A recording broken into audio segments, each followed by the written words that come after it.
Hello friends, episode 4 तक की कहानी आपको पिछले वीडियो में बता चुकी हूँ, जिसका लिंक आपको मेरे वीडियो सेक्शन में मिल जाएगा। तो चलिए स्टार्ट करते हैं। पिछले एपिसोड में हमने देखा था कि मेंग हुई के चेहरे का स्कार सबके सामने आ जाता है। तभी सेंग को पता चलता है कि ये वही लड़की है जिसे वो सालों से ढूंढ रहा है। आगे सेंग उसे एक होटल में ले जाता है जहाँ मेंग हुई बेहोश होती है और सेंग डॉक्टर सुई को बुलाता है। आगे डॉक्टर सुई आते हैं और मेंग हुई को देखते हैं तो वो सेंग से पूछते हैं, क्या तुम्हें यकीन है ये वही लड़की है? तो सेंग कहता है हाँ, और कहता है इतनी देर हो गई है कि मुझे उसकी तलाश करने की हिम्मत नहीं हुई। जब मेरी ग्रेजुएशन की पढ़ाई ख़त्म हुई, हर किसी ने कहा कि मैं कैंसन एंटरप्राइज के लिए मेंटल हूँ और मैंने एंटरप्राइज को साइड में रख कर खुद का कॉस्मेटिक का बिजनेस खोला। भले ही मैंने बहुत सारा पैसा खो दिया हो, लेकिन मैंने वास्तव में कभी हार नहीं मानी। उसके लिए मैंने कॉस्मेटिक इंडस्ट्री में एंटर किया। मैं बस यही चाहता था कि मैं उस फाउंडेशन को खरीदने में एबल हो जाऊं जो किसी भी समय स्कार को कवर करने में हेल्प कर सकती हो। मैं उसके स्कार को ढकने में मदद करना चाहता हूं, लेकिन मुझे ये नहीं लगा था कि वह मेरे साइड ही है और मेरी वजह से ही उसको यह डबल पर्सनैलिटी वाली बीमारी है। मैं सोच भी नहीं सकता उसने कैसी ज़िंदगी बिताई होगी स्कार के साथ इतने सालों में। तो डॉक्टर सुई कहते हैं, तुम अब क्या करना चाहते हो? तो सेंग कहता है, भगवान ने मुझे यह दूसरा चांस दिया है अपनी गलती सुधारने का। तो डॉक्टर सुई कहते हैं, कैसे? तो सेंग कहता है, वो मुझे पसंद करती है, वो मेरे साथ रहना चाहती है। अब मैं उसका रियल वाला बॉयफ्रेंड बन जाऊंगा, उसका फ्यूचर में ख्याल रखूंगा, उसकी सारी विश पूरी करूंगा।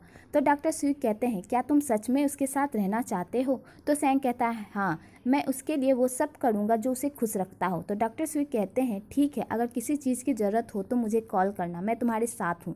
और वहाँ से चला जाता है। आगे सेंग मेंग हुई के पास जाता है और वहाँ पर मेंग हुई की डायरी पढ़ता है। तो नेक्स्ट डे जब मेंग हुई उठती है तो देखती है कि उसकी सारी फेवरेट चीज़ें वहाँ रखी हुई है और वह खुश हो जाती है कि तभी उसके बेड के नीचे वह सेंग को देखती है और चुपके से जाने लगती है कि तभी सेंग की आँख खुल जाती है और वह मेंग हुई को रोकता है। वो मेंग हुई नंबर 2 होती है। तो सेंग उससे अच्छे से बात करता है। तो मेंग हुई कहती है, सॉरी, मैंने जो भी तुम्हारे साथ किया, लेकिन मैं तुम्हारे साथ नहीं रह सकती। वो मैं नहीं थी, मैं तुमसे प्यार नहीं करती। तो सेंग उसे कहता है, मैं तुम्हारा बीएफ बनना चाहता हूँ, मैं हमेशा तुम्हारे साथ रहना चाहता हूँ। लेकिन मेंग हुई सेंग की कोई बात नहीं सुनती और कहती है, मैं तुम्हें इन सारे गिफ्ट का पैसा दे दूंगी और इस होटल का भी हिसाब कर लेंगे बाद में। तो सेंग कहता है, नहीं, ये सब मैंने तुम्हारे लिए किया है। ये सब सुनकर मेंग हुई इरिटेट हो जाती है और जाने लगती है। तो सेंग कहता है, तुम यहीं रहो, मैं चला जाता हूँ। जब सेंग जाने लगता है तो मेंग हुई कहती है, मैं यहाँ सिर्फ 12 बजे तक ही रुकूंगी। आगे मेंग हुई डॉक्टर ताओ से पूछती है कि शो के उन चीज़ों को छोड़कर मैंने और भी कुछ किया? तो डॉक्टर ताओ कहती है नहीं, और कहती है, बाय द वे, तुम उस टाइम वीवो अकाउंट पे बहुत सारे पोस्ट किए हैं। तो मेंग हुई पोस्ट देखकर टेंशन में आ जाती है, लेकिन डॉक्टर ताओ से रिलैक्स होने को कहती है। आगे मेंग हुई सारे पोस्ट को डिलीट कर देती है और कहती है, मैं हमेशा प्रॉब्लम ही क्रिएट करती हूँ, मैं क्या करूं? तो डॉक्टर ताओ पूछती है, क्या तुम सच में सेंग को पसंद नहीं करती हो? वो अच्छा लड़का है। तो मेंग हुई कहती है, लेकिन ये पॉसिबल नहीं हो सकता, और मैंने इसलिए ये कहा कि ये मेरा बीएफ है क्योंकि वेबई ने मुझे उकसाया। और कहती है, सेंग ने मेरा फ़ोन अनलॉक किया बिना मेरे परमिशन के और वो मेरे लिए इतने सारे गिफ्ट भी लेकर आया। तुम्हें लगता है कि मैं उसे पे कर पाऊँगी? क्या ये मेरी गलती है या उसकी? डॉक्टर ताओ कहती है, लेकिन मुझे लगता है कि अब वो तुम्हें सच में पसंद करने लगा है। तो मेंग हुई कहती है, ऐसा मत कहो। इधर सेंग डॉक्टर सुई के पास जाता है मेंग हुई की सर्जरी की बात करने के लिए। तो डॉक्टर सुई कहते हैं, मुझे लगता है तुम टेंशन में थे कि बहुत पे करोगे। तो सेंग कहता है, मैं बहुत पे क्यों करूँगा? तो डॉक्टर सुई कहता है, मेंग हुई तुम्हारा प्यार नहीं चाहती, तुम्हारे पास टाइम भी नहीं है, तो तुम सिर्फ मनी ही यूज़ कर सकते हो। तो सेंग कहता है, मुझे लगता था तुम मेरी हेल्प करोगे, कोई रास्ता निकालोगे। तो डॉक्टर सुई कहता है, मैं तुम्हारी इन सब में हेल्प नहीं कर सकता, वो तुम्हें पसंद नहीं करती, लेकिन फेस पर स्कार में मैं हेल्प करने में एबल हूँ। तो सेंग कहता है, तुम्हारा क्या मतलब? तो डॉक्टर सुई कहता है, मैं एक मीटिंग अरेंज कर सकता हूँ उसके लिए, तब हमें पता चलेगा ऑपरेशन में कितनी डिफ़िकल्टी है। तो सेंग कहता है, ठीक है। आगे मेंग हुई हॉस्पिटल जाती है और डॉक्टर सुई से मिलती है। तो डॉक्टर सुई उसका चेकअप करते हैं और उसके फेस पर इतने बड़े स्कार की डिफ़िकल्टीज़ बताते हैं। तो मेंग हुई कहती है, आप सैड मत होइए, ये मेरे लिए पहली बार नहीं है, मैंने बहुत सारे डॉक्टर से सुना है, आप मुझे खुलकर बता सकते हैं। तो डॉक्टर सुई उससे सारी बात बता देता है और कहता है, मैं और सेंग पूरी कोशिश करेंगे तुम्हारी हेल्प करने की। तो मेंग हुई कहती है, सेंग को परेशान नहीं करना चाहती। आगे डॉक्टर सुई सेंग को कॉल करता है और मेंग हुई के स्कार के बारे में बताता है कि वह स्कार बहुत डीप है और बहुत ही मुश्किल है उसे ठीक करना। अगर डॉक्टर स्मिथ ऑपरेशन के लिए रेडी हो जाएं तो यह पॉसिबल हो सकता है। सेंग कहता है, प्लीज़ उसे रेडी करो, मैं अपनी सारी सेविंग दे दूंगा। इधर मेंग हुई टीम मेंबर से माफ़ी मांगती है और जॉब छोड़ने की बात करती है, पर टीम मेंबर उसे जॉब छोड़ने नहीं देते कि तभी मेंग हुई के लिए पार्सल आता है जो सेंग भेजता है। मेंग हुई इसे देखकर गुस्सा हो जाती है। इधर वो सब देखकर शौक हो जाते हैं। इधर मेंग हुई सेंग से मिलती है और उसे वो फाउंडेशन देती है और कहती है मेरे पास कोई फाउंडेशन नहीं है जो स्कार कवर सके, और कहती है यह फाउंडेशन है जिसे मैंने अपनी स्किन की टोन के बेस पर 8 अलग अलग प्रोडक्ट के साथ मिश्रित किया है। यह मार्केट में नॉर्मल ब्रांड है, तो मेरे पास कोई सीक्रेट फार्मूला नहीं है फाउंडेशन का। आगे वो उसे प्रूव भी करती है। तो सेंग कहता है तुम्हारा मतलब है तुम्हारे पास कोई फाउंडेशन का फार्मूला नहीं है। तो मेंग हुई कहती है हाँ, और कहती है तुम्हें कोई ज़रूरत नहीं है मेरे साथ डेट पर जाने की, मैं तुम्हें कुछ भी नहीं दे सकती। और कहती है पीएसटी के कारण मैंने उन लोगों को कहा कि ये मैंने बनाया है, मैं वास्तव में उस पर अफसोस है। तो सेंग कहता है फाउंडेशन इम्पोर्टेंट नहीं है, तुम इम्पोर्टेंट हो। मैं तुम्हारे साथ रहना चाहता हूँ, तुम्हारी सारी विश पूरी करना चाहता हूँ, तुम्हें खुश देखना चाहता हूँ। यह सब सुनकर मेंग हुई गुस्सा हो जाती है और कहती है प्लीज़ ये सब बंद करो। आगे सेंग उसे फ्रेंड बनने को कहता है तो मेंग हुई रेडी हो जाती है। आगे मेंग हुई डॉक्टर ताओ के साथ शॉपिंग करने जाती है और सेंग के लिए रिटर्न गिफ्ट खरीदती है। आगे मेंग हुई ऑफिस जाती है तो मई उससे पूछती है व्हाट्सएप तुम देखने में ठीक नहीं लग रही हो। तो मेंग हुई कहती है मैंने अपनी सारी एनर्जी खो दी है।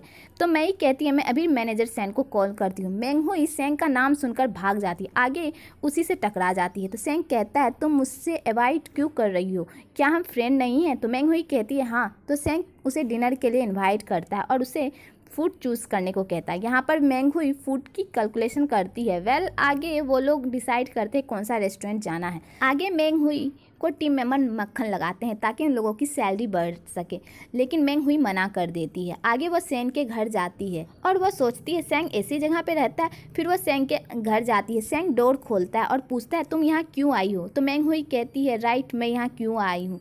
तो सेंग उसे अंदर आने को कहता है और वह दौड़ कर अंदर जाता है और अपने कपड़े चेंज करके बाहर आता है। तो मेंग हुई कहती है तुम्हारे कपड़े गीले क्यों हैं? तो सेंग कहता है मैंने अभी जस्ट साफ़ किया तो इसलिए थोड़ा गीला है। तो मेंग हुई कहती है तुम जैसे रहते हो वैसे ही रहो। आगे दोनों एक साथ सॉरी बोलते हैं। मेंग हुई उसे गिफ्ट देती है।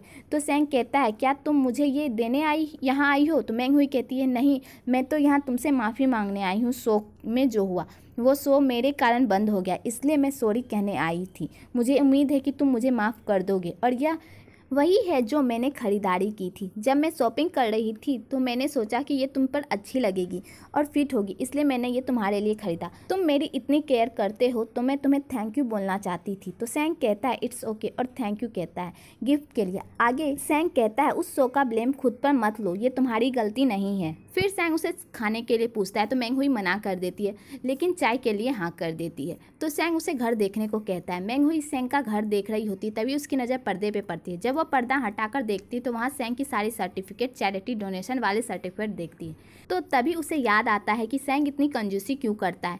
यह सब देखकर मेंग हुई थोड़ा सा सैड फील करती है कि तभी सेंग आता है तो मेंग हुई उसे कवर कर देती है। फिर वो लोग चाय पीते हैं तो सेंग कहता है डोंट वरी, मैं उस मामले को संभाल लूँगा, मैं सबको बता दूंगा हमारे बीच क्या है। तुम क्या थक गई हो मुझे फ्रेंड बनाकर? तो मेंग हुई कहती है नहीं, मैं बहुत खुश हूँ तुम्हें फ्रेंड बनाकर। आगे मेंग हुई डॉक्टर ताओ को अपने और सेंग की बातें बताती है और खूब तारीफ करती है। तो डॉक्टर ताओ कहती है मैं बिजी हूँ, फ़ोन कट कर देती है। आगे टीम मेंबर सेंग के बारे में कुछ बुरा बोलते हैं तो मेंग हुई सेंग की साइड लेती है। तो टीम मेंबर कहते हैं एक रात में क्या हो गया जो तुम इतनी तारीफदारी कर रही हो सेंग की? आगे मेंग हुई सेंग को मैसेज करती है क्या तुम बिजी हो? तो सेंग का रिप्लाई आता है लेकिन तुम्हारे पास कुछ टाइम है तो तुम मुझे कॉल कर सकती हो, मेरा टाइम तुम पर डिपेंड करता है। तो मेंग हुई रिप्लाई देती है नहीं, मैं सिर्फ पूछना चाहती थी कि अगर रात में एक साथ डिनर करें। तो सेंग कहता है हाँ, काम खत्म होने के बाद मैं तुम्हें पिक कर लूँगा। फिर मेंग हुई मेकअप करने लगती है तो टीम मेंबर उसे घूर घूर कर देखने लगते हैं। इधर सेंग मीटिंग में होता है और उसे फाउंडेशन के बारे में बात होती है। तो एक एम्प्लॉय कहता है तुम इस पर ही लगे पड़े हो, लेकिन सब सीएल के अगले मूव पर नज़र गड़ाए बैठे हैं। आगे वो लोग मीटिंग करते तो मैनेजर सू कहती है तुम कहीं नहीं जा सकते हो, अभी बहुत काम बाकी है जो बहुत इंपॉर्टेंट है। आगे सेंग मेंग हुई को कहता है आज हम डिनर पर नहीं जा सकते, मुझे कुछ इंपॉर्टेंट काम आ गया है। तो मेंग हुई कहती है कोई बात नहीं। इधर सेंग जियांग को मेंग हुई के लिए लग्जरी डिनर प्लान करने को कहता है। तो सेक्रेटरी जियांग कहते हैं कितने का? तो सेंग कहता है तुम्हें क्या लगता है? फिर सेक्रेटरी जियांग कॉस्ट बताता है तो सेंग कहता है मोस्ट एक्सपेंसिव। सेक्रेटरी जियांग ये सब सुनकर शॉक हो जाता है। इधर मैनेजर सू आती है और वह सेंग के शर्ट पर क्लब देखती है, ये मेंग हुई ने दिया है रिटर्न गिफ्ट। तो सेंग कहता है रिटर्न गिफ्ट। तो मैनेजर सू कहती है हाँ, तुमने जो इतने सारे गिफ्ट दिए हैं उसका रिटर्न गिफ्ट। आगे सैंग सेक्रेटरी जियांग को कॉल करता है और कहता है पूरे ऑफिस को कहो खाना ऑर्डर करे खुद के लिए। ये सब सुनकर सेक्रेटरी जियांग के होश उड़ जाते हैं। आगे सब खाना ऑर्डर करते हैं तो सैंग सबसे पूछता है भोजन मिला, पर किसी को अच्छी भोजन नहीं मिलता। तो सैंग उसे दोबारा ऑर्डर करने को कहता है। लास्ट में मई को भोजन मिलता है तो सैंग उसे अपने पर ट्रांसफ़र करने को कहता है। आगे सैंग वोचर लेकर मैंग हुई को भेजता है। मैंग हुई वोचर देखकर बहुत खुश होती है और सैंग को थैंक्स कहती है, फिर खाना ऑर्डर करती है। इधर कंपनी के एम्प्लॉय खाना खाते और कहते हैं मैनेजर सैंग को क्या हो गया है, एक वोचर के लिए इतना सब। तो मैं ये कहती है उन्हें जज मत करो, हम उनके दिमाग नहीं पढ़ सकते, लेकिन वो अगर अच्छे बनने की कोशिश कर रहे हैं। आगे सेक्रेटरी जियांग सैंग को मेकअप बॉक्स दिखाता है और कहता है आपने जैसा कहा था वैसा ही प्रिपेयर किया है। तो सैंग कहता है इसे सैंपल में बदल दो और मैंग हुई को डिलीवर कर दो। सेक्रेटरी जियांग शौक हो जाता है। आगे सैंग की वीडियो बनाता है और कहता है ये इतना महंगा है, आप उससे देना चाहते हैं ट्रायल के लिए। तो सैंग कहता है हाँ। आगे मैंग हुई को पार्सल मिलता है और वह ये सब देखकर बहुत खुश होती है। और यहीं पे एपिसोड 9 खत्म होता है। अगर आपको ये वीडियो अच्छी लगी हो तो एक लाइक ज़रूर करें और मेरे चैनल को सब्सक्राइब करना ना भूलें।